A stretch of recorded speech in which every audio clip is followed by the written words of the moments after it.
ধন্যবাদ গুরু যিশুর নাম থেকে পিতাকে অসংখ্য ধন্যবাদ, গুরু যিশুকে করে অসংখ্য অসংখ্য ধন্যবাদ।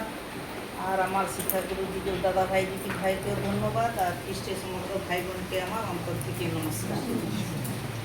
তবে আজকে সবাই কি বিশ্বাস, কার উপর বিশ্বাস না ঈশ্বরের উপরে বিশ্বাস।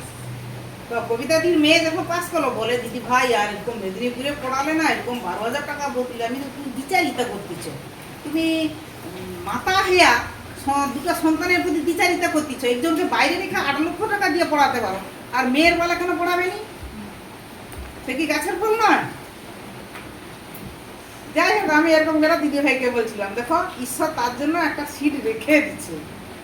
হ্যাঁ, যে ঈশ্বরে বিশ্বাসী হবে তার জন্য কি একটা খুব সুন্দর একটা মহান জায়গা রেখে দিচ্ছে ঈশ্বর। তারা কত সুন্দর একটা, এতদিন পরেও সে সেই স্কুলে কলেজে পড়ার একটা সুযোগ পেল।